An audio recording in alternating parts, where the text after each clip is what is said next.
This area of the country will soon have a woodland motorway for wildlife.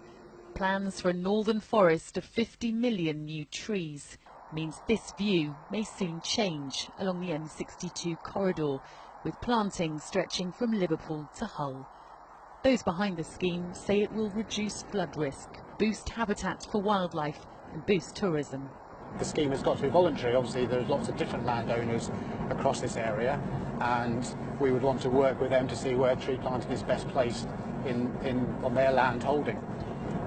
As you can see, there are so few trees in this landscape that we can see now, but some people say that's what makes it so beautiful and so distinctive. So why change it? Yeah, so the challenge for us, and the thing we will do, is to gradually increase tree cover, and it won't dramatically change the landscape.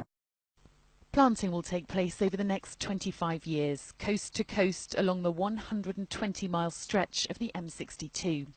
But with 35 ancient woodlands under threat north of Birmingham from the HS2 rail project, some say this is a poor attempt to make up for the environmental damage. The idea that you can smash your way through our ancient woodland with roads or high-speed rail too, and simply just make up for it, if you like, by creating some new woodland elsewhere, is a fool's game, really. We need both. We need ancient woodland and we need new woodland to reforest the stuff we've lost.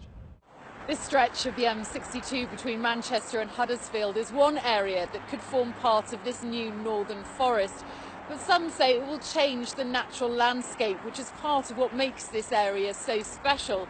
And there are others who are worried about the £500 million price tag over the next 25 years, which is money they think could be better spent elsewhere.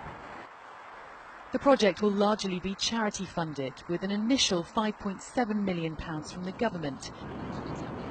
We came to see what walkers thought on Selworth Moor. My concern is just the priority of things, do you know what I mean?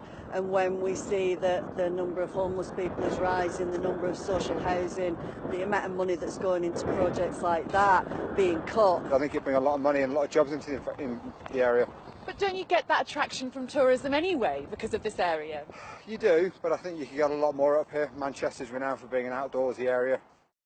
There are many areas of the north that are iconic in their landscape, like the West Yorkshire moorland described in Emily Bronte's Wuthering Heights.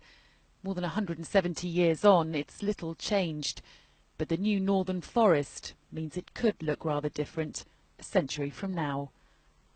Sally Lockwood, Sky News, Manchester.